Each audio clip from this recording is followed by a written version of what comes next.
நாம் மையப்படுவதாக மீண்டும் இந்த காலை வேளையிலே தேவனுடைய பிரசன்னத்தில் தேவனுடைய வார்த்தைகளோடு உங்களை சந்திப்பதில் மிகவும் மகிழ்ச்சி அடைகிறேன். இந்த வேளையில் நாம் கூட ஒரு தேவ வார்த்தைகளை கேட்டோம். வேதாகமத்திலிருந்து ஒரு பகுதியை நாம் வாசிக்க கேட்டோம். அந்த பகுதியிலே அந்த இஸ்ரவேல் ஜனங்கள், அதாவது தேவனை தேடுகிற அந்த ஜனங்கள் சொல்லுகிற ஒரு குற்றச்சாட்டு என்றால், ஒரு கம்ப்ளைண்ட், அவள் சொல்லுகிற காரியம் என்றால், நாங்கள் உபவாசித்தும் நீர் நோக்கவில்லையே, நாங்கள் ஜெபித்து நீர் கேட்கவில்லையே, ஆக நாங்கள் ஆவிக்குரிய ரீதியாக உம்மை அணுகுகிறோம், உம்மை தேடுகிறோம், ஆனால் இது எங்களுக்கு எதுவுமே செய்யவில்லை என்று சொல்லி அவர்கள் ஜெபித்தும் உபவாசித்தும் தேவனை தேடியும் அவர்கள் எதிர்பார்த்த நன்மைகள் கிடைக்காமல் போகிறதை குறித்த வருத்தத்தில் ஆண்டவரிடத்தில் பேசுகிறார்கள். அதற்கு ஆண்டவரும் பதில் சொல்லுகிறார். நீங்கள் எதுக்கு உபவாசிக்கிறீங்க, எப்படி உபவாசிக்கிறீங்க, எப்படி ஜெபிக்கிறீங்க அவ்விதமாக அவர் கேட்க ஆரம்பித்து எது உபவாசம் எது ஜெபம் அப்படிப்பட்ட காரியங்களை சொல்லுகிறார். பாருங்கள், இந்த ஆண்டை கடந்து 30வது தினத்துக்கு வந்து விட்டோம், டிசம்பர் மாதத்தில். அல்லேலூயா. ஆக ஒரு வழியா எப்படியோ இந்த நாள் வரைக்கும் வந்து சேர்ந்துட்டோம். இந்த வருஷத்தை துவங்கின நிறைய பேர் இந்த வருஷத்தினுடைய இந்த நாளை காண முடியாமல் போயிடுச்சு. ஏதோ கர்த்தருடைய கிருபையினால நாம் இந்த இடத்துல காணப்படுகிறோம். இப்பொழுது நமக்கு முன்பாக வைக்கப்படுகிற ஒரு கேள்வி என்னென்றால், இந்த ஆண்டு நமக்கு ஒரு ஆசீர்வாதமான ஆண்டாக இருந்ததா? Can we say this year is the well blessed year for me? இந்த வருஷம் எனக்கு ஆசீர்வாதமாக இருந்தது அப்படி சொல்ல முடியுமா? நீங்கள் எத்தனை பேர் சொல்கிறதுக்கு ஆயத்தமாக இருக்கிறீங்க? உண்மையிலேயே brother, really I can say this year is a very blessed year. உண்மையிலேயே ஒரு ஆசீர்வதிக்கப்பட்ட வருஷம். ஆனால் ஒன்று நீங்கள் தேடி பார்ப்பீங்க, எவ்வளோ கஷ்டம், எவ்வளோ பிரச்சனை, எவ்வளோ வியாதி, எவ்வளோ நெருக்கடி, எவ்வளோ பணப்பிரச்சனை, எவ்வளோ குடும்ப போராட்டம், இப்படி எவ்வளோ there are so many struggles. அப்புறம் எப்படின்னா ஆசீர்வாதமான இயர் என்று சொல்லுவது? ஆசீர்வாதமான வருஷம் என்று சொல்வதற்கு இந்த வருஷத்தில் எந்த பிரச்சனையும் வராமல் இருந்திருக்க வேண்டும் என்ற கட்டாயம் இல்லை. ஆசீர்வாதமான வருஷம் என்று சொல்வதற்கு இந்த வருஷத்தில் எந்த விதமான சோதனைகளும் நெருக்கடிகளும் வரவில்லை என்று சொல்ல வேண்டிய தேவையில்லை. சோதனைகள் இருந்திருக்கலாம், நெருக்கடிகள் இருந்திருக்கலாம், குறைவுகள் இருந்திருக்கலாம், இல்லாமல் இருந்திருக்கலாம், இயலாமல் இருந்திருக்கலாம், வியாதிகள் இருந்திருக்கலாம். ஆனால் இதன் மத்தியிலும், in the midst of all these things, we are able to experience God's presence. Hallelujah. அதுதான், that is the blessedness. எல்லாவற்றுக்கும் மத்தியிலும் I faced different types of struggles and problems and sufferings, but in the midst of that I could see my God. He has been with me. இவை எல்லாவற்றுக்கும் மத்தியிலும் என்னோடு ஆண்டவர் இருக்கிறத பார்த்தேன் என்று நீங்கள் சொல்ல முடிந்தால், really this year is the well blessed year for you. உங்களுக்கு நல்ல இயராகத்தான் இருந்திருக்கு. அல்லேலூயா. எத்தனை பேர் நீங்கள் சொல்ல முடியும்? கைகளை உயர்த்த வேண்டாம், மனசுக்குள்ளே சிந்திச்சாலே போதும்.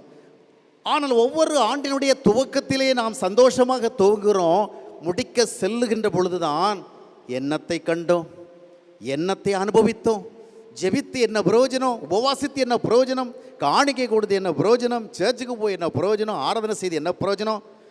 வழக்கமான ஒரு வாழ்க்கையை தான் வாழ்ந்துருக்கிறோம். வழக்கமான போராட்டம், வழக்கமான கஷ்டம், வழக்கமான துயரம், அந்த விதமாக தான் சிந்திக்கிற நிலைமை அநேகருடைய வாழ்க்கையில் இருக்கிறது. அப்படி தானே? ஆக இன்றைக்கு நாம் இதற்கெல்லாம் ஒரு வழியை கண்டுபிடிக்க வேண்டும். ஆவிக்குரியவர்களில், அதாவது தேவனை நம்பாதவர்களை விட்டுவிடுவோம், தேவனை நம்புகிறவர்களுக்கு மத்தியிலே 3 கூட்ட மக்கள் இருக்கிறார்கள். முதல் கூட்ட மக்கள் யார் என்று சொன்னால், அவர்கள் தேவனை அறிவார்கள். they do know their God but they won't seek God. அவர்கள் தேவனை அறிவார்கள், they are knowing God but they don't seek. தேவனை அறிகிறார்கள், தேடவில்லை. அறிகிறதுக்கும் தேடுறதுக்கும் வித்தியாசம் இருக்குது. தேடவில்லை என்று சொல்லுகிற பொழுது சர்ச்சுக்கு போகல அப்படின்னு அர்த்தம் கிடையாது. சர்ச்சுக்கெல்லாம் போகிறாங்க, கல்யாணம், பிறந்த நாள், அது இதுன்னு வர்றவளெல்லாம் பாஸ்டர்களை கூப்பிட்டு தான் ஜெபம்லாம் பண்ணுறாங்க. ஒரு கடை, ஒரு வியாபாரம் தொடங்கினா ஊழியக்காரனை அழைத்து வைத்து தான் எல்லா ஜெபத்தோடு தான் செய்கிறாங்க. So they are believing God. ஆனால் தேடுவதென்றால் தட் இஸ் டோட்டலி டிஃப்ரெண்ட். அது ரொம்ப வித்தியாசம். என்ன? ஒரு மனிதன் தேவனை நம்புகிறான், ஒரு மனிதன் தேவனை விசுவாசிக்கிறான் என்பவைகளை விட அவன் தேவனை தேடுகிறானா, இஸ் இஸ் சீக்கிங் காட். நிறைய பேர் ஆண்டவர் நம்புகிறோம், அப்படி தானே? அநேகர் ஆண்டவரை விசுவாசிக்கிறோம், ஆனால் தேடுகிறோமா? சிலருடைய வாழ்க்கையை பாருங்க, காலையில் எழுந்த ஒரு ஜெபமே கிடையாது, வேதாகமம் இருக்கும் வாசிப்பு கிடையாது. சர்ச்சுக்கு போவாங்க என்னைக்கா ஒரு நாள். சிலர் எதுக்கு சர்ச்சுக்கு போகிறாங்க தெரியுமா? அவங்களா விரும்பி போகிறதில்ல, ஒய்ஃபுக்காக போவாங்க. சிலர் அவங்களா விரும்பி போகிறதில்ல, கணவனுக்காக போவாங்க. சில பிள்ளைகள் வந்து அவங்களா விரும்பி போகிறதில்ல, பெற்றோருக்காக போவாங்க. சில பெற்றோர் எதற்கு போகிறாங்கன்னு தெரியுமா? நாம் சர்ச்சுக்கு போகாமல் போனால் பிள்ளைகளும் போகாமல் போய் அப்புறம் எதிர்காலத்தில் அது ரொம்ப கெட்டு போயிடும். நம்ம ஏற்கனவே கெட்டு போயிட்டோம், இனி ஒன்றும் பண்ண முடியாது.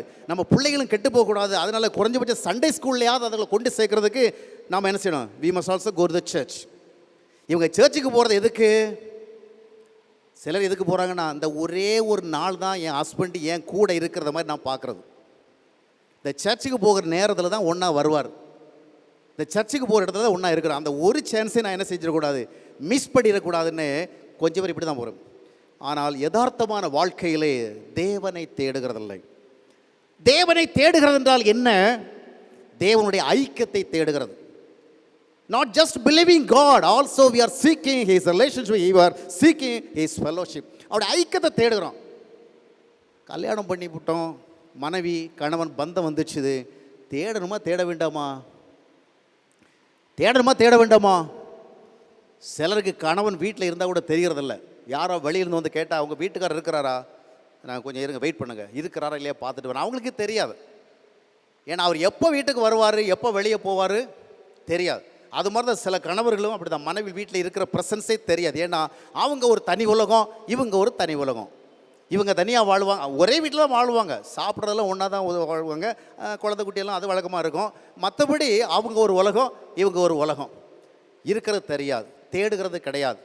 வந்துட்டாரா வரலையா, இருக்கிறாங்களா இல்லையா தேடுகிறது. அருமையான தேவனை தேடுவது என்பது ஏதோ நம்புகிறதல்ல, அவருடைய ஐக்கியத்தை தேடுவது, அவருடைய உறவை தேடுவது, அவருடைய அன்பை தேடுவது, அவருடைய கிருபையை தேடுவது, அவருடைய உதவி எனக்கு அவசியம் என்று சொல்லி அவரை விடாமல் தேடுவது. அல்லேலூயா. ஒவ்வொரு நாளும் என்னோடு ஆண்டவர் இருக்கிறாரா, ஒவ்வொரு நாளும் நான் ஆண்டவரோடு இருக்கிறேனா, இவ்விதமான ஒரு ஸ்பிரிச்சுவல் அவேர்னஸோடு வாழுகிற ஒரு வாழ்க்கையினுடைய பேர் தானே காட் சீக்கிங் ஸ்பிரிச்சுவல் லைஃப். அல்லேலூயா. தேவனை தேடுகிற ஒரு ஆவிக்குரிய வாழ்க்கை. நிறைய பேருக்கு ஜெபம் பண்ணலாம் தெரியவே தெரியாது. 30 வருஷம் 40 வருஷமாக இருப்பாங்க. காலை எழும்பி காஃபி குடிச்சிட்டு டீ பார்க்க போயிடுவாங்க. காலை எழும்பி சுட சுட டீ சாப்பிட்டுட்டு பேப்பர் படிக்க போயிடுவாங்க. காலையில் சுட சுட டீ சாப்பிட்டு ஃபேஸ்புக்கில் என்ன வந்து பார்க்க போயிடுவாங்க, தேவனை பார்க்க மாட்டாங்க. ஆனால் ஆபத்து, பிரச்சனை, கஷ்டம், நஷ்டம், நெருக்கடி, வியாதி வந்தால் விசுவாசம் தலைக்கு மேலே போயிடும். பிரதர் இப்படி வந்துச்சு எனக்கு தெரியாது, அது செகண்ட் ஸ்டேஜ் தேர்ட் ஸ்டேஜ் போயிட்டு, but we are believing God. கடந்த 3 வருஷமாக 4 வருஷமாக வாழ்ந்தே நீ என்னையா கடவுளை விசுவாசிச்ச?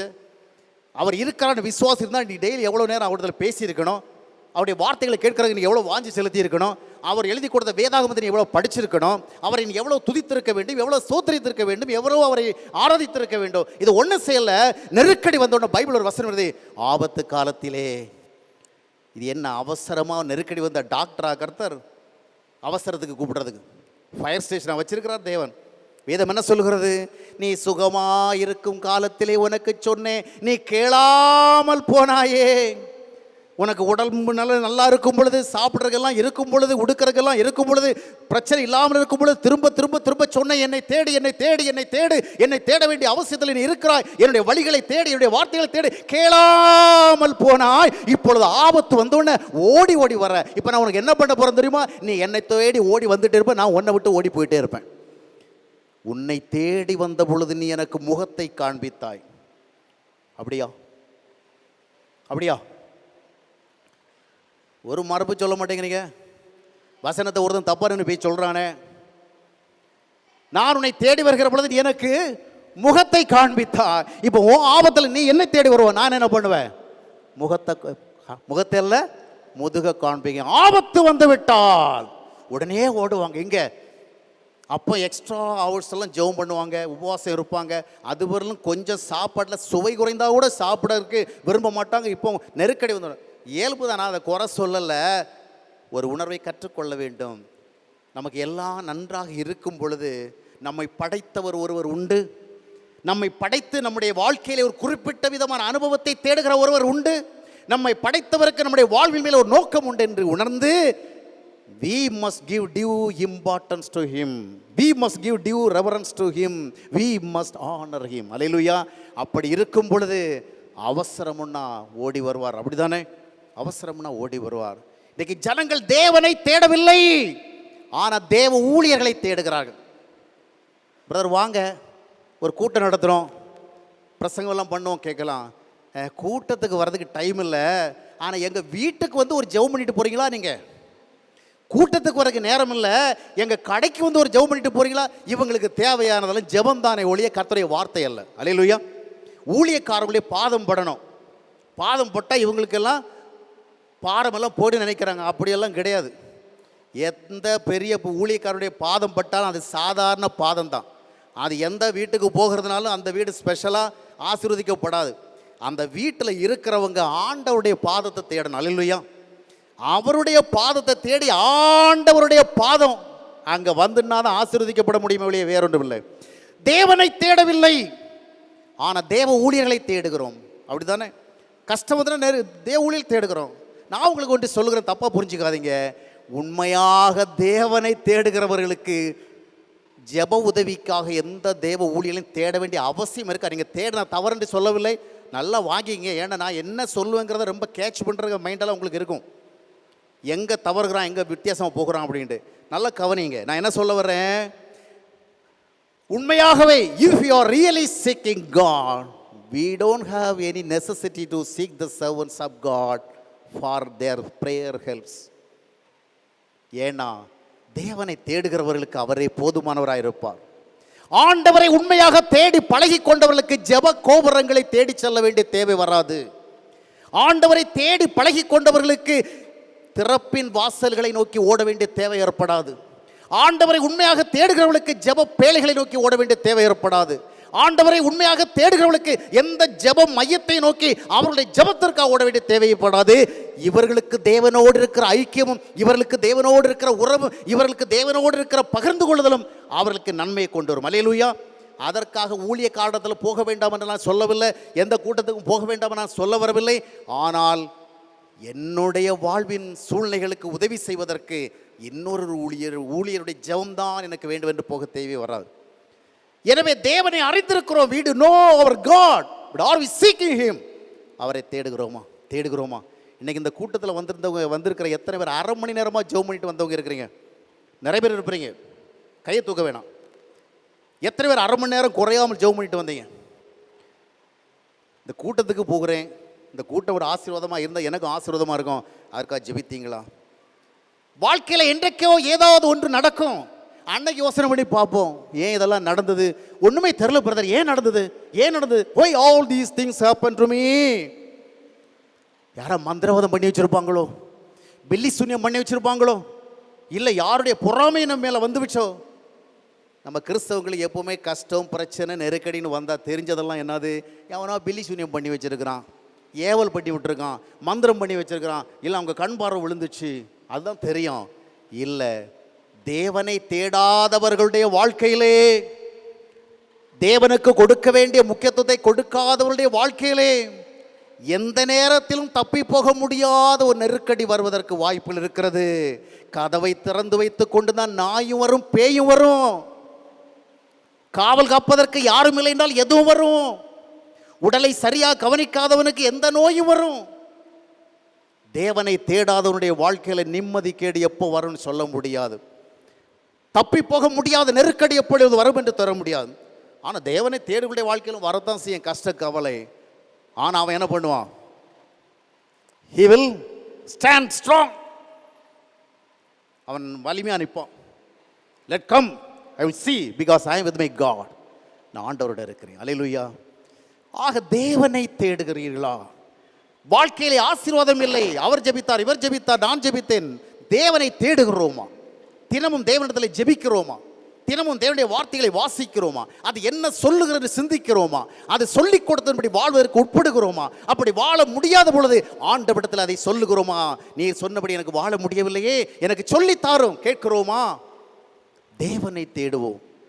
தேவனை அறிந்த ஒரு வாழ்க்கை அல்ல. அடுத்தபடியாக நாம் பார்த்தோம், இன்றைக்கு நான் வாசித்த வேத பகுதியில் உள்ளவர்கள் எல்லாம் தேவனை அறியாதவர்களும் அல்ல, தேவனை தேடாதவர்களும் அல்ல. ஏசாயா தீர்க்கதரிசி புஸ்தகத்தினுடைய முதல் அத்தியாயத்தின் 10வது வசனத்திலிருந்து 18வது வசனம் வரை வாசித்தீங்கன்னு சொன்னால் அங்கே நல்ல ஒரு ட்ராமாவை நீங்கள் பார்க்க முடியும். தேவன் அங்கே ரொம்ப டென்ஷனில் நிற்கிறார். அவங்க என்னென்னவோ பண்ணுறாங்க. அந்த யூதர்கள் தேவனை பிரியப்படுத்தும் விதமாக they were doing a lot of religious related things. ஆவிக்குரிய சம்மந்தப்பட்ட காரியங்களை செய்கிறாங்க. ஆனால் ஆண்டவர் என்ன சொல்கிறாரு? No no no no, I do not like all these things, I hate all these things.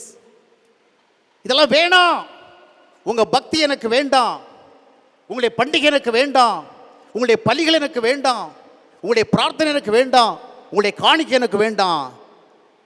என்னுடைய சந்நிதியிலே வருகிற பொழுது ஒரு விதமாக பக்தி பாவனையோடு நடந்து கொள்கிறீர்களே, இதெல்லாம் வேணாம், இதையெல்லாம் பார்த்து பார்த்து எனக்கு அலுத்து போச்சுது, வெறுப்பாக இருக்கிறது, அரோசிகமாக இருக்கிறது என்று சொல்லி தேவனுக்காக செய்யப்படுகிறவைகளை அவர் அங்கே வெறுக்கிறார். நன்றாக கவனியுங்கள், இவர்கள் ஜெபிக்காதவள் அல்ல, தேவனை ஆராதிக்காதவள் அல்ல, வேதத்தை வாசிக்காதவள் அல்ல, பலி இடாதவள் அல்ல, பண்டிகை கொண்டாடி தேவனை மகிமைப்படுத்தாதவள் அல்ல, தேவனுடைய வசனங்களை வழியில் அறியாதவள் அல்ல. பிரச்சனை என்ன? they do know the ways of God. தேவனுடைய வழிகளை அவர்களுக்கு தெரியும், but they don't walk in the ways of God. தேவனுடைய வழிகளில் நடப்பதில்லை. அருமையானவர்களே, சபைகளுக்கு செல்லுகின்ற பொழுதெல்லாம், கூடுகளுக்கு செல்லுகின்ற பொழுதெல்லாம், வேதத்தை வாசிக்கும் பொழுதெல்லாம் நமக்கு சொல்லப்படுவது என்ன? இன்றைய திருச்சபைகள் வித்தியாசமான காரியங்களை சொல்லிக் கொடுக்கிறது உண்மையாக இருந்தாலும், நம்மிடத்தில் இருக்கிற வேதாகமம் நமக்கு என்ன சொல்லுகிறது? உன்னுடைய வழிகள் அல்ல என்னுடைய வழிகள், உன்னுடைய நினைவுகள் அல்ல என்னுடைய நினைவுகள்.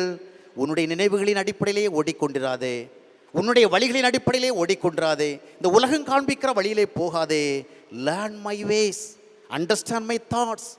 என்னுடைய வழிகளை அறிந்து கொள், என்னுடைய வார்த்தைகளை புரிந்து கொள், அதில் நட. அல்லேலூயா.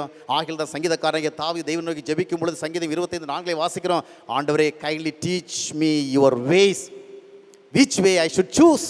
எந்த பாதையை தெரிந்து கொண்டு நடக்க வேண்டும் என்று எனக்கு சொல்லித்தாரும் என்று கேட்டான். அருமையானவர்களே, இந்த ஏசாயா தீர்க்கதரிசியுடைய புஸ்தகத்திலே முதல் பகுதியிலே வருகிறதான இந்த யூதர்கள் தேவனை தேடுகிறார்கள், தேவனுக்கு பிரியப்படும் விதமான பிரமாணங்களின் அடிப்படையிலான ஆவிக்குரிய காரியங்களை செய்கிறார்கள். But God rejected all the things. எல்லாத்தையும் வெறுக்கிறார், வேண்டாம் என்று சொல்லுகிறார். காரணம் என்னவென்றால், அவர்கள் தேவனை தேடுகிறவர்களாக இருந்தாலும் தேவனுடைய வழிகளில் நடக்கவில்லை. அல்லேலூயா. நம்ம அநேகர்களுடைய வாழ்க்கையை பார்க்கும் பொழுது ஒரு புறம் that's good, so good because we are so spiritual, we have a spiritual color. ஒரு புறம் பார்க்கும் பொழுது நம்முடைய ஆவிக்குரிய வாழ்க்கையிலே ஜனங்கள் நம்மை ஜெபிக்கிறவர்களாக பார்க்கிறார்கள், சபைகளுக்கு செல்லுகிறவர்களாக பார்க்கிறார்கள், வேதத்தை படிக்கிறவர்களாக பார்க்கிறார்கள், இயேசு கிறிஸ்துவை குறித்து விசேஷம் பேசுவதாக பார்க்கிறார்கள். so they believe that we are so spiritual. அப்படித்தானே? நம்ம ரொம்ப ஆவிக்குரியவங்க, நம்ம ரொம்பவும் தேவனுக்கு பயந்து வாழ்கிறவங்க பார்க்குறாங்க. ஆனால் இன்னொரு பக்கத்தில் என்ன நடைபெறுகிறது என்றால், ஒருபுறம் தேவனுக்குரியவைகளை நாம் தேடிக்கொண்டே இருக்கின்ற பொழுது, மறுபுறம் பிசாசானவன் நம்முடைய வாழ்க்கையை பயன்படுத்தி கொண்டிருக்கிறான். Devil is making use of our life. ஒரு பக்கம் நம்ம we are praising God, we are praying to God, we are giving to God, we are serving God. But other side what is happening? Satan is making use of us. பிசாசானவன் நம்ம பயன்படுத்திக்கிட்டே இருக்கிறான். நல்லா கவனிங்க, பிசாசானவனை பொறுத்த வரைக்கும் பார்த்தீங்கன்னு சொன்னால், நாம் ஜெபிக்கவே கூடாது என்பதெல்லாம் அவனுக்கு கிடையாது. ஆராதிக்கிறத பார்த்தெல்லாம் இந்த பெந்தேகோஸ்து திருச்சபையில் சொல்லி கொடுக்கறது மாதிரி அல்லேலியா அப்படி சொன்னால் அவன் உன்னை பல்ல கடிச்சிட்டு ஓடிடுவான், அப்படியெல்லாம் கிடையாது. அவனுக்கு நீங்கள் என்ன தான் அல்லேலியா போட்டாலும் அதை பற்றியெல்லாம் கவலையே கிடையாது. நீங்கள் என்ன தான் ஆராதித்தாலும் அவனுக்கு அதை பற்றி கவலை கிடையாது. அவனுக்கு தேவையானதுன்னா, நீ நல்லா ஆராதிச்சிக்கோ, நல்லா பாடிக்கோ, நல்லா பரவசம் அடைஞ்சிக்கோ, நல்லா அபிஷேகத்தில் நிறைஞ்சிக்கோ, நல்லா காணிக்கை கொடுத்துக்கோ, நல்லா ஊழியம் செஞ்சுக்கோ. I don't care, I don't bother about all these things. ஆனால் ஒன்று, நான் ஒன் வழியாக செயல்படுறதுக்கு மட்டும் நீ என்ன பண்ணிடாத, எனக்கு தடை கொடுக்கக்கூடாது. ஒருபுறம் நாம் ஆவிக்குரியவர்களாக காணப்படுகிறோம், மறுபுறம் பிசாசானவன் நம்முடைய சிந்தனைகளை பயன்படுத்துகிறான். நம்முடைய சிந்தனை ஏரியாவை அவன் என்ன பண்ணுறான்? இன்னொரு thought area he is dominating. தவறான சிந்தனைகளை உருவாக்குறான். சிலரை நம்மால் வெறுக்க முடிகிறது, சிலரை குறித்து கசக்க முடிகிறது, சிலரை குறித்து கோபித்து கொண்டே இருக்க முடிகிறது, சிலரை குறித்து பெருமை, சிலரை குறித்து நாம் பொறாமை அடைந்து கொண்டே இருக்க முடிகிறது, சிலரை குறித்து எப்பொழுதுமே ஒரு வித்தியாசமான மனநிலையோடு இருக்கிறது. Devil is working very actively. பிசாசு நன்றாக வேலை செய்கிறான். ஆனால் மறுபுறம் என்ன பண்ணுறோம்? ஆராதனை ஆராதனை, தேவ ஆராதனை ஆராதனை, ஆவியோடும் உண்மையோடும் ஆராதனை அப்படி பாடுறோம். ஆராதனைலாம் நல்லா தான் இருக்குது, சூப்பர். 24 மணி நேரம் ஜெபம், 12 மணி நேரம் ஜெபம், விடிஞ்சா ஜெபம், எழுந்தா ஜெபம், எல்லா ஜெப கூட்டத்துக்கும் போய் வந்துட்டு இருக்கிறோம். ஆனால் சிந்தனையில் என்ன ஓடிக்கொண்டிருக்கிறது? What is going on in our thought area? வெறுக்கிறது நிறுத்தி இருக்கிறோமா? கசக்கிறது நிறுத்தி இருக்கிறோமா? புறமப்பட நிறுத்தி இருக்கிறோமா? பெருமைப்பட நிறுத்தி இருக்கிறோமா? பணத்தை குறித்த ஆசைகளை கட்டுப்படுத்துகிறோம், பொருளை குறித்த ஆசைகளை கட்டுப்படுத்துகிறோமா? இந்த உலக நவீன உலக கலாச்சாரம் நமக்குள்ள கொண்டு வந்து சொல்லி கொண்டிருக்கிறது. இதுதான் மாடர்னிசம், இதுதான் மாடர்ன் அப்ரோச், இதுதான் மாடர்ன் ட்ரெண்ட், இப்படி செய் இப்படி செய். அதெல்லாம் நம்ம ஸ்கிப் பண்ணி போகிறோமா? இல்லை. ஒரு பக்கம் we are so spiritual, other பக்கம் மற்ற பக்கம் எப்படி இருக்கிறோம்? we are dominated by devil. ஆண்டவரை தேடுகிறவர்கள் வேதம் என்ன சொல்லுகிறது? ஏசாயா தீர்க்கதரிசி புத்தகம் 55:6 வாசித்து பார்க்கும் பொழுது, வாசிகளை யாராகிலும் ஒருவர், கர்த்தரை கண்டடையத்தக்க சமயத்தில் அவரை தேடுங்கள். கர்த்தரை கண்டடையத்தக்க சமயத்தில் அவரை தேடுங்கள். அவர் சமீபமாயிருக்கையில் அவரை நோக்கி கூப்பிடுங்கள். அவர் சமீபமாயிருக்கையில் அவரை நோக்கி கூப்பிடுங்கள். அடுத்த வசனம் என்ன சொல்லுகிறது? வாசியுங்கள். துன்மார்க்கன் தன் வழியையும், துன்மார்க்கன் தன் வழிகளை விட்டும், அக்கிரமக்காரன் தன் நினைவுகளையும் விட்டு, அக்கிரமக்காரன் தன் நினைவுகளை விட்டும் கர்த்தரிடத்தில் திரும்ப கடவன். கர்த்தரிடத்தில் திரும்ப கடவன். திரும்புகிற பொழுது அக்கிரமமாக சிந்திக்கிற சிந்தனை வாழ்க்கையை விட்டு திரும்ப வேண்டும். அக்கிரமமாக யோசிக்கிற யோசனை வாழ்க்கையை விட்டு திரும்ப வேண்டும். வேதம் என்ன சொல்கிறது? தீமையை விட்டு விலகி நன்மை செய். அல்லேலூயா. தீமை செய்கிறேன், நல்லது செய்கிறேன், கொஞ்சம் பகுதியில் ரொம்ப நல்ல பிரதர், அடுத்த பகுதி போன நிறைய தீமை. சேர்ச்சுக்கு வந்தால் நல்ல வெரி குட் பிலீவர், ஆஃபீஸுக்கு போனால் எல்லாரும் போல தான். சிந்தனைகளிலிருந்து வெளியே வரணும். பிசாசானோ நம்முடைய சிந்தனைகளை தான் அதிகமாக பயன்படுத்துகிறான். அடுத்தபடியாக அவர் ஆட்டிடியூட்ஸ், அவர் குவாலிட்டிஸ், அவர் பிஹேவியர்ஸ், அவர் கான்டக்ட்ஸ், கேரக்டர், நம்முடைய குணாதிசய மண்டலம், சுபாவ மண்டலம், நன்றாக ஆராதிக்கிற நம்முடைய பக்தி மெச்சுதலுக்குரியது, நன்றாக ஜெபிக்கிற நம்முடைய ஜெப அக்கறை மெச்சுதலுக்குரியது, நன்றாக காணிக்கை கொடுக்கிற நம்முடைய அந்த சிந்தை நல்ல சிந்தை, ஆண்டவருக்காக ஊழியம் செய்ய வேண்டும் என்ற வாஞ்சை நல்ல வாஞ்சை. ஆனால் வாட் அபவுட் அவர் குவாலிட்டிஸ்? ஒரு மனிதன் ஆண்டவரோடு இருக்கிறான் என்பதை அடையாளப்படுத்துவதற்கு ஒரே ஒரு முக்கியமான அடையாளம் தான் அவனுடைய சுபாவம் தான். அல்லேலூயா. சுபாவ ரீதியில் ஒருத்தன் சரியா இல்லையா, அவன் ஆண்டவரோடு இல்லவே இல்லை. எவ்வளவுதான் ஆவியில் நிரம்பினாலும் சரி, எவ்வளவுதான் அபிஷேகத்தை நிரம்பினாலும் சரி, எவ்வளவுதான் அந்நிய பாஷை பேசினாலும் சரி, உன்னுடைய சுபாவங்கள் தேவனுக்கு ஏற்றதாக இல்லை என்றால் நீ தேவனோடு இல்லவே இல்லை. ஏன் இந்த ஆண்டு ஆசீர்வாதமாக இல்லை? ஒரு பக்கம் ஆவிக்குரியவளாக வாழ்ந்து கொண்டு மறுபக்கம் பிசாசானவன் நம்முடைய சிந்தனைகளை மேற்கொள்வதற்கு இடமளித்துக் கொண்டிருக்கிறோமா? ஒரு பக்கம் ஆவிக்குரியவளாக வாழ்ந்து கொண்டு மறுபக்கம் நம்முடைய சுபாவங்களை எல்லாம் பிசாசானவனே செயல்படுத்துகிறவர்கள் மாற்றிக் கொண்டிருக்கிறோமா? அவன் நம்முடைய சுபாவங்கள் வழியாக தன்னை காட்டுகிறான். கோபத்தை பயன்படுத்திக் கொள்ளுகிறான், எரிச்சலை பயன்படுத்திக் கொள்ளுகிறான், பொறாமையை பயன்படுத்திக் கொள்ளுகிறான், வெறுப்பை பயன்படுத்திக் கொள்கிறான், கசப்பை, காய்முகத்தை, பழிவாங்குதலை பயன்படுத்திக் கொள்கிறான். இப்பொழுது நம்மிடத்திலிருந்து வெளிப்பட்டு கொண்டிருக்கிறதான சுபாவங்கள் தான் நாம் உண்மையிலேயே தேவனோடு இருக்கிறோமா இல்லை என்பதை நமக்கு விளங்க காட்டுகிறது. Are we really spiritual? அப்படி என்றால் நாம் எங்கே பார்க்கணும்? we have to look into our qualities, our attitudes, our behaviors. எப்படிப்பட்ட சுபாவங்களோடு வாழ்ந்து கொண்டிருக்கிறோம்? திருச்சபைகளை செல்லுகிற பொழுது ஆவியில் நிரம்புகிறவர்கள், திருச்சபைகளுக்கு செல்லுகிற பொழுது பக்தி நிறைந்தவர்கள். ஆனால் நம்முடைய இல்லங்களுக்கு வந்த பிறகு, நம்முடைய வியாபாரத்துக்கு சென்ற பிறகு நம்முடைய சமுதாய சூழலை எப்படி வாழ்கிறோம்? அருமையான தேவனை தேடுகிறவர்களாக மட்டுமல்ல, தேவனுடைய வழிகளில் நடந்து தேட வேண்டும். அல்லேலூயா. ஆண்டவர் நம்முடைய ஒரு பக்கத்தில் நடைபெறுகிறதான பக்தியான காரியங்களை மட்டும் பார்த்து அவன் நம்மை ஆசீர்வதிக்க, he cannot bless us, நம்மை ஆசீர்வதிக்க முடியாது. we have to walk in God's ways. தேவனுடைய வழிகளில் நடக்க வேண்டும். ரட்சிக்கப்பட்டவர்களாக தேவனை தேட வேண்டும். மனம் திரும்பினவர்களாக தேவனை தேட வேண்டும். மறுபடியும் பிறப்பதற்கு ஒப்பு கொடுத்தவர்களாக தேவனை தேட வேண்டும். இனி ஆண்டவருக்காக வாழ்வதற்கு என்னுடைய வாழ்க்கையை அர்ப்பணித்து விட்டேன் என்று ஆண்டவரை அர்ப்பணித்த அனுபவத்தின் பின்னணியோடு ஆண்டவரை தேட வேண்டும்.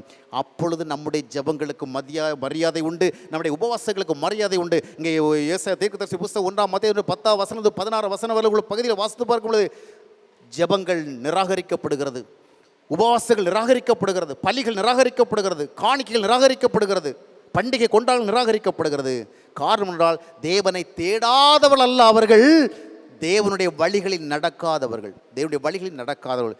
எனவே தேவனை தேடுகிறவர்கள் தேவனுக்கு தங்களுடைய வாழ்க்கையை அர்ப்பணித்து தேவனுடைய வழிகளில் நடக்கும்படியான ஆவிக்குரிய அந்த வல்லமையை பெற்றுக்கொண்டு அவரை தேட வேண்டும். அல்லேலூயா. அப்பொழுது நம்முடைய தேடல்களுக்கு பலன் நிச்சயமாக உண்டு. அல்லேலூயா. கைகளை ஊர்த்து அல்லேலூயா சொல்லுங்க பார்க்குறோம். அல்லேலூயா, அல்லேலூயா. மூன்றாவதாக பார்க்கும் பொழுது கொஞ்சம் பேர் ஆண்டவரை தேடவே இல்லை, கவலையே கிடையாது. ஏதோ கடவுள் நம்பிக்கை இருக்குது பிரதர், அவ்வளோதான், மனசில் நினச்சிக்கிறோம், அவ்வளோதான், மற்றபடி ஒன்றும் கிடையாது. ஆனால் கொஞ்சம் பேர் விழுந்து விழுந்து தேடுறாங்க, ஆனாலும் ஆசீர்வாதம் இல்லை. தேடாதவங்களுக்கு ஆசீர்வாதம் இல்லை, தேடினவங்களுக்கு ஆசீர்வாதம் இல்லை.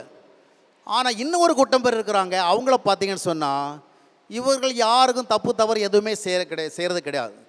தே don't commit any kind of sin. அதாவது ஆண்டவர் செய்யாதேன்னு சொன்னதை எல்லாத்தையும் அவங்க செய்கிறதே இல்லை. தே ஆர் ஸோ குட், நல்ல ஜனங்கள், வெரி குட் பீப்புள். யாரையும் அவங்க தேவையில்லாமல் கோபிச்சுக்கிறது கிடையாது, எரிச்சல் அடைகிறது கிடையாது, யார் பொருளை எடுத்துக்கிறது கிடையாது, யார் பொருளையும் ஆசைப்படுறது கிடையாது. நாம் உண்டு, நம்ம குடும்பம் உண்டு, நம்முடைய வாழ்க்கை உண்டு, அப்படியே ஓடிட்டு இருக்கிறவங்க. டெய்லி ஜபிக்கிறாங்க, டெய்லி பைபிள் படிக்கிறாங்க, சர்ச்சுக்கு போகிறாங்க, ஆராதிக்கிறாங்க, காணிக்கை கொடுக்குறாங்க, ஊழியம் செய்கிறாங்க. Lot of good things they are doing. ஆனால் இதெல்லாம் செஞ்சுட்டு கூட நிறைய பேருக்கு ஆசீர்வாதம் இல்லை. அதையும் பார்க்குறோம். அப்படி தானே? கவனிக்கிறீங்களா? இல்லை ஒரு விதமாக பார்த்துட்டு உட்காந்துருக்கிறீங்க.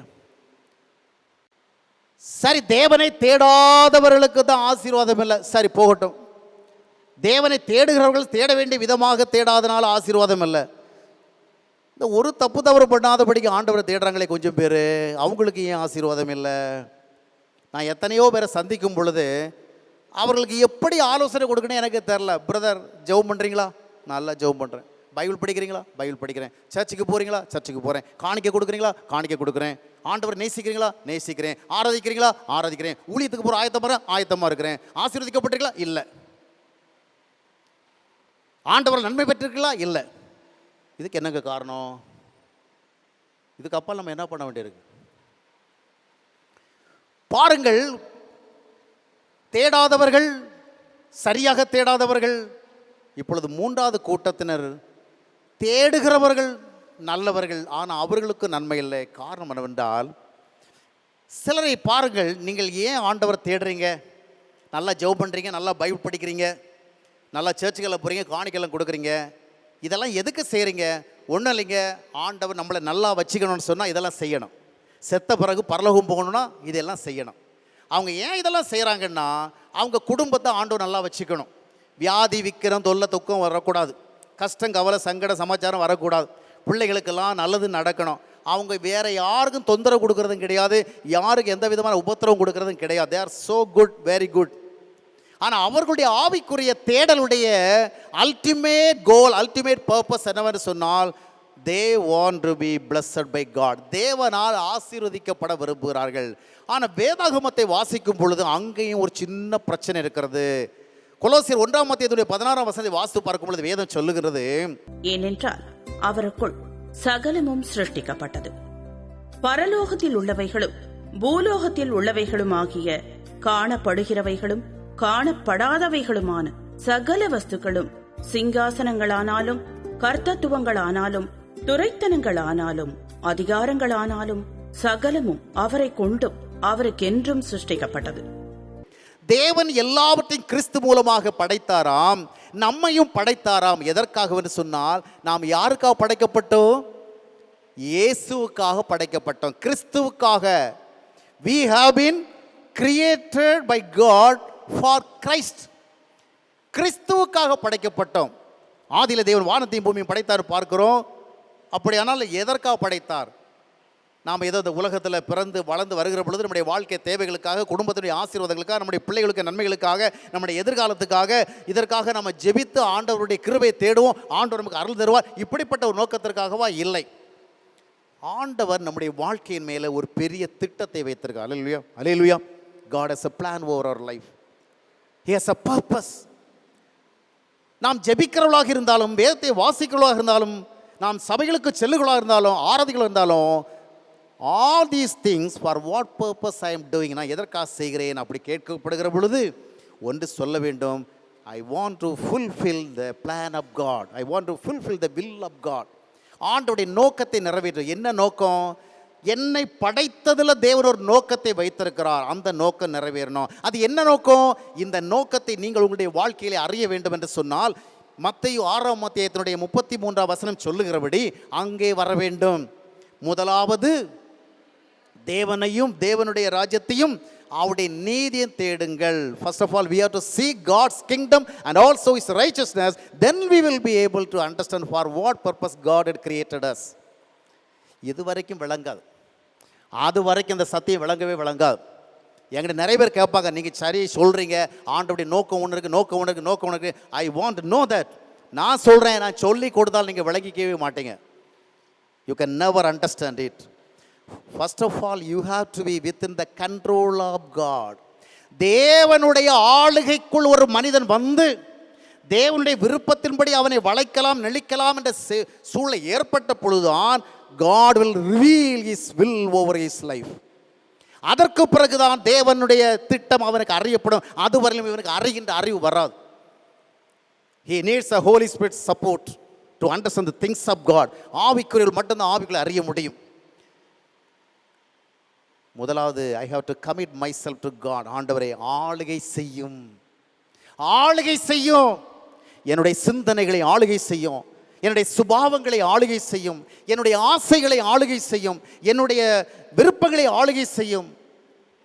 அந்த ஆளுகைக்குள் நீங்கள் வருகின்ற பொழுதுதான் குயவன் எப்படிப்பட்ட ஒரு பாத்திரமாக உங்களை வணைய வரும் என்பதை அறிய முடியும். இன்னைக்கு நிறைய பேர் தங்களுடைய வாழ்க்கையை ஆண்டவருக்கு ஒப்பு கொடுக்காமலே ஊழியக்காரராக போயிடுறாங்க.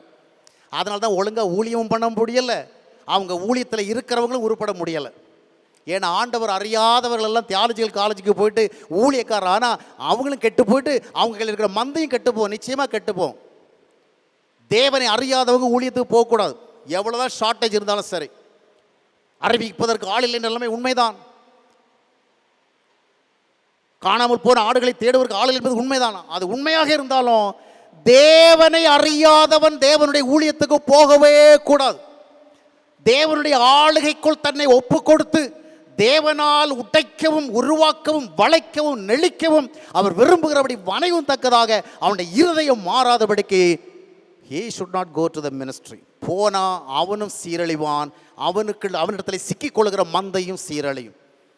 குருடனுக்கு வழிகாட்டினால் குருடனும் விழுவான், அவர்களால் நடத்தப்படுகளும் விழுவார்கள். அப்படி தானே? அதுதான் இன்றைய திருச்சபையில் நடந்து கொண்டிருக்கின்றது.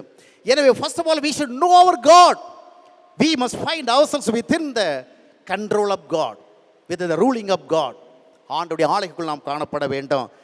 ஏன்னா சில காரியங்களில் பார்த்தீங்கன்னு சொன்னால் நாம் என்ன நினைக்கிறோன்னா, சில விஷயங்களில் எந்த தவறையும் நம்ம பார்க்குறதில்ல. we are not able to find any wrongs.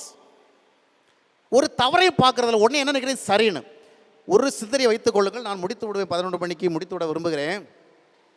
நிறைய காரியங்கள் பாவம் கிடையாது, ஆனால் அவைகள் பரிசுத்தமும் கிடையாது. புரிகிறதா? அவைகள் பாவம் கிடையாது, ஆனால் அது பரிசுத்தமும் கிடையாது. வாழ்க்கையில் நமக்கு சில ஆசைகள் இருக்கிறது, சில விருப்பங்கள் இருக்கின்றது, சில செயல்பாடுகள் இருக்கின்றது. அவற்றை நாம் பார்க்கும் பொழுது they don't look like sinful. They don't have any sinful appearance. பாவம் இல்லை என்றால் ஒரு தவறான தோற்றமே இல்லை. they are looking very good. ஆனால் அவைகளும் பாவமாக இருக்கக்கூடும். பாவமற்றவைகள் எல்லாம் பரிசுத்தமானவைகள் அல்ல. பொருட்களை பார்த்தீங்கன்னா நல்ல பொருள் இருக்குது, கெட்ட பொருள் இருக்குது. சில பொருட்கள் நல்ல பொருளை அல்லது அது செயல்படா. சில பொருட்கள் நல்ல பொருட்கள், அதுலேயும் 2 வெரைட்டிஸ் இருக்குது. அப்படி தான் 2 கேட்டகரிஸ் இருக்குது. தரமானவை, தரம் குறைந்தவை. அப்படி தானே? கொஞ்ச நாள் வேலை செய்யும், ஓரளவுக்கு வேலை செய்யும், ரொம்ப நாள் வேலை செய்யாது. அதனால தான் சில பொருட்களுக்கு ஒரு குறிப்பிட்ட கம்பெனி 1000 ரூபாவுக்கு அதை அந்த ப்ராடக்டை கொடுப்போம், ஆனால் இன்னொரு கம்பெனிக்காரன் 5000 ரூபாய் கொடுத்து தான் கொடுப்பான். ஏன்னா அது தரமானது, அது எந்த நெருக்கடிக்கும் என்ன செய்யும், அது தாக்கு பிடிக்கும். அதுபோல் சில விஷயங்கள் தரமானவைகளா தரமற்றவைகளா என்று இருக்கிறது. இப்போ ஒரு உதாரணத்துக்கு சொல்ல போவதென்றால், லோத்து ஆபிரகாமோடு வந்து கொண்டிருக்கின்ற பொழுது he had a kind of desire. என்ன டிசைர், என்ன விருப்பம்? அந்த யோர்தான் நதிக்கரையோரத்து செழிப்பான பகுதிகளெல்லாம் நமக்கு இருந்தால் நல்லா இருக்குமே. இது தவறா? இது தவறா? ஏங்க, நமக்கு ஒரு நல்ல வீடு இருக்கணும்னு நினைக்கிற தவறா? ஒரு நல்ல கார் இருக்க வேண்டும் என்று நினைப்பது தவறா? நல்ல ஒரு மனைவி அமைய வேண்டும் என்று நினைப்பது தவறா? நம்முடைய பிள்ளைகள் எதிர்காலத்தில் நன்றாக படித்து வளர்ந்து நல்ல நிலைமைக்கு வர வேண்டும் என்ற தவறா இல்லை. லோத்து யோர்தான் நதிக்கரையோரம் உள்ள நிலப்பகுதிகளை விரும்பினது தவறா சரியா? நீங்கள் சரியாக சொன்னீங்கன்னா சீக்கிரம் முடிச்சிடுவேன். நீங்கள் டீ பிரேக்குக்கு போகலாம். ஒன்றும் தப்பு கிடையாது, அப்படி தானே? வாழ்க்கையில் மனுஷன் ஒருவன் இருந்தால் மனுஷன்னா ஆசைப்படத்தான் செய்வான் இல்லையா? எல்லாருக்கும் ஆசை இருக்குது, நல்ல துணி ட்ரெஸ் பண்ணணும், நல்ல வீட்டில் இருக்கணும், நல்லா சாப்பிடணும், நல்லா வாழ எல்லாரும் ஆசை இருக்கும். லோத்துக்கும் ஆசை இருந்தது. ஆனால் சில நேரங்களிலே நம்முடைய ஆசைகள் தவறல்ல, ஆனால் அந்த ஆசைகளுடைய நிறைவேறுதல்கள் நம்மை பாவத்துக்கு கொண்டு போய்விடும். லோத்து நிலப்பகுதிகளை விரும்பினதோ செழிப்பான இடத்தை விரும்பினதோ தவறல்ல, ஆனால் அந்த ஆசையை நிறைவேற்றிக் கொள்ள அவன் முன் வந்த பொழுது அவன் எங்கே சென்று கூடாரமிட நேர்ந்தது? பாவிகள் நிறைந்ததான சோதோம் நகரத்துக்கு பக்கத்தில் போய் கூடாரம் போட நேர்ந்தது. ஆசை தவறானதல்ல, பாவம்னு சொல்ல முடியாது. ஆனால் அதை நிறைவேற்ற போன பொழுது சோதோமில் போய் தான் கூடாரம் போட நேர்ந்தது.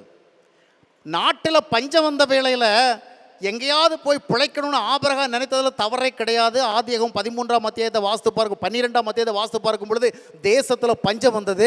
பஞ்சம் வந்ததுனால ஆபிரகாம் எகிப்துக்கு போனான். Is it wrong? எங்கள் வீட்டில் சாப்பாடு இல்லைன்னு சொன்னால் எங்கேயாவது போய் மாலாண்டி வீட்டுக்கு போய் சாப்பாடு கிடைக்குமா, இல்லை நம்ம மேரி சிஸ்டர் வீட்டுக்கு போகிற சாப்பாடு கிடைக்குமா, நம்ம தேடி போகிறது இயல்பு தானே இல்லையா? இல்லை பிரதர் டேவிட் வீட்டுக்கு போன சாப்பாடு கிடைக்குமான்னு நினைக்கிறது, தேடுறது இயல்பு தானே? சரிதானா டேவிட்? இந்த நாட்டில் பஞ்சம், எகிப்தில் செழிப்பு இருக்கு, அவன் போனான். ஆனால் இந்த முடிவு தவறல்ல, ஆனால் அது பரிசுத்தம் அல்ல, அப்படி தானே? எப்படி என்றால் அவன் எடுத்த முடிவை நாம் தவறென்று ஒரு விதத்திலும் ஜஸ்டிஃபை பண்ண முடியாது, ப்ரூவ் பண்ண முடியாது. ஆனால் அந்த எடுத்த முடிவு அவனை பொய் சொல்ல வைத்தது இல்லையா? மனைவி கிட்ட போய் சொல்கிறான், மை டியர், எனக்கு நீ ஒரு சின்ன ஃபேவர் பண்ண. என்ன ஃபேவர்? நாம் போகிற தேசம் ரொம்ப மோசமான தேசம், அங்கே எங்கே கொஞ்சம் லட்சணமாக இருக்கிறவங்கள பார்த்தா விட மாட்டானுங்க. உனக்கு வயசு 65 ஆனாலும் யூஆர் ஸோ பியூட்டி, ரொம்ப பியூட்டிஃபுல்லாக இருக்கிற. அதனால் அங்கே போனால் ஒன்று மேலே ஆசை வச்சுட்டு என்ன பண்ணிடுவாங்க, என்ன கழுத்தை வெட்டி ஒன்றை மனைவி ஆக்கிடுவாங்க. அதனால் நீ எனக்கு ஒன்று பண்ணணும், அங்கே போனால் நீ என்னுடைய மனைவின்னு சொல்லக்கூடாது, என்னுடைய சகோதரின்னு சொல்லணும்.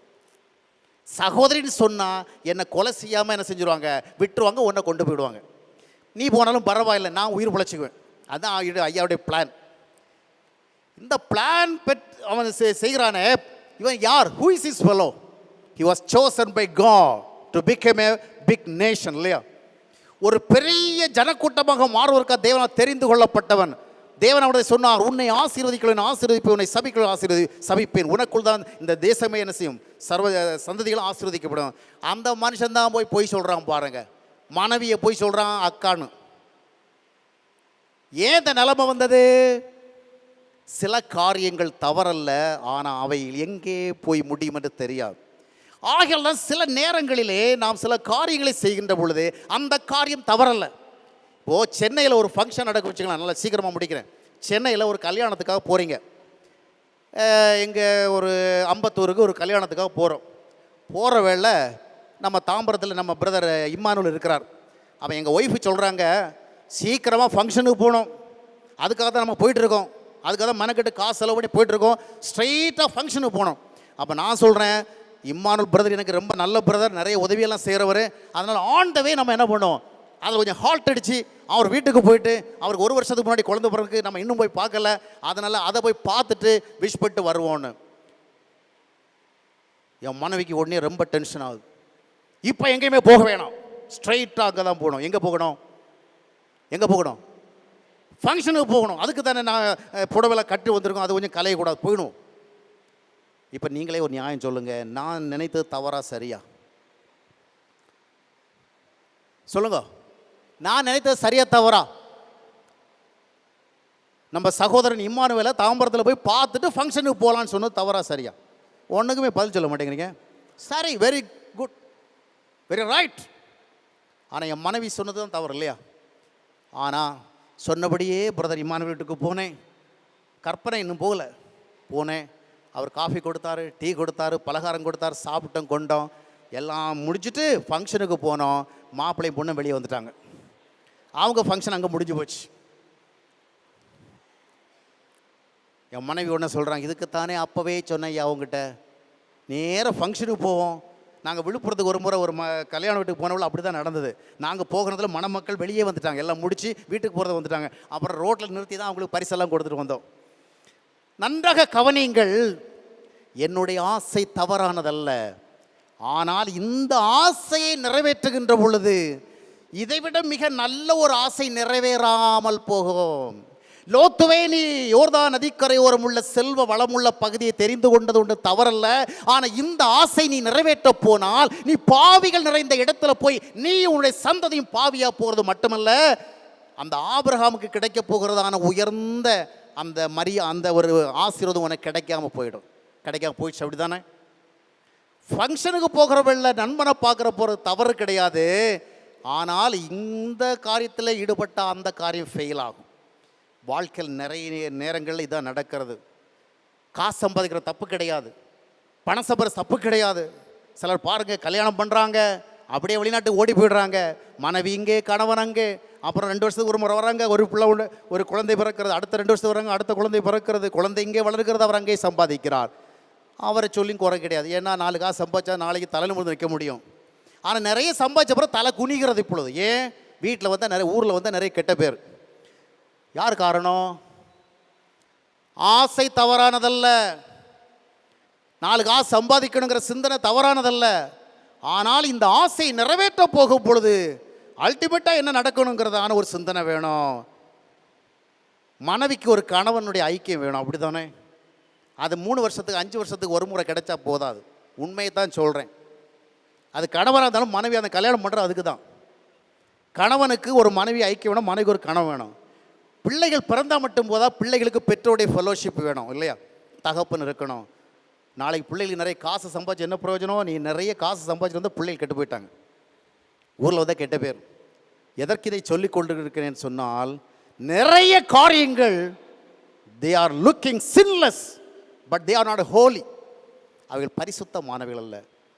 தேவனை தேடுகிறவர்கள் தேவனுடைய திட்டத்தின் அடிப்படையில் தேட வேண்டும், தேவனுடைய நோக்கத்தின் அடிப்படையில் தேட வேண்டும். ஆண்டவரே, எந்த ஒரு காரியத்தை செய்தாலோ எனக்கு இந்த காரியம் நல்லதாகத்தான் தோன்றுகிறது, எல்லோருக்கும் நல்லதாக தோன்றுகிறது, but is good in your eyes. இதை நான் நிறைவேற்ற போகும் பொழுது உம்முடைய நோக்கம் நிறைவேறாமல் போயிடக்கூடாது ஆண்டவரே, உம்முடைய திட்டம் நிறைவேறாமல் போயிடக்கூடாது ஆண்டவரே. இப்படி சிந்திக்கிறவருடைய வாழ்க்கை தான் தேவன் ஆசீர்வதிக்கப்படும். இதே நீங்கள் கேட்கும் பொழுது இருக்கலாம், இது ரொம்ப ஹையாக இருக்குது மாதிரி இருக்கு இல்லையா? ரொம்ப ஆழமானது ஒன்றும் இல்லைங்க, நார்மல் தாட்டு தான், ரொம்ப ரொம்ப நார்மல். தேவனுடைய நோக்கம் நிறைவேறுவதற்கு இடையூறு ஏற்படுத்தும் தன்மையுள்ள எந்த ஒரு ஆசையும், எந்த ஒரு சிந்தனையும், எந்த ஒரு செயல்பாட்டையும் நான் விட்டுவிட ஆயத்தமாக இருக்கிறேன். அல்லேலூயா. then I will be blessed. ஆபிரகாமே, நீ எகிப்துக்கு போய் உன்னை பாதுகாத்துக் கொள்ள வேண்டிய தேவையில்லை. உன்னை அழைத்த தேவன் இங்கே உன்னை ஆசீர்வதிக்க வல்லவராக இருக்கிறார். நீ அவரை சார்ந்து கொள்வதை விட்டுவிட்டு அவன் சொன்னான் இவன் சொன்னான்னு சொல்லி நீ எகிப்தனுக்கு ஓடுகிறாயே, கட்டின மனைவியை சகோதரி என்று சொல்ல வேண்டிய கட்டாயத்துக்கு உட்பட்டிருக்கிறாயே. ஆம் அருமையானவர்களே, தேவன் நோக்கம் சார்ந்து ஜீவிக்கிறவர்களை தேவன் ஆசீர்வதிப்பார். ஜெபித்தாலும் துதித்தாலும் ஆராதித்தாலும் பாடினாலும் கொடுத்தாலும் ஊழியம் செய்தாலும் everything we must do in order to fulfill the plan of God, in order to accomplish the purpose of God. அப்பொழுது நாம் ஆசீர்வதிக்கப்படும். அல்லேலூயா. 3 பேரை பார்த்தோம். ஒருவர் தேவனை தேடாதவர், அறிந்தவர் தேடாதவர். இன்னொருவர் தேடுகின்றவர் ஆனால் அவருடைய வழியில் நடக்காதவர். 3ஆவர் நல்லவர் ஆனால் தேவனுடைய நோக்கம் அறிந்து செயல்பட தெரியாதவர். இந்த 3 நிலைகளையும் நாம் கேட்டோம். இன்னைக்கு நம்முடைய நிலைமை என்ன? கண்களை மூடி நாம் செபிப்போம்.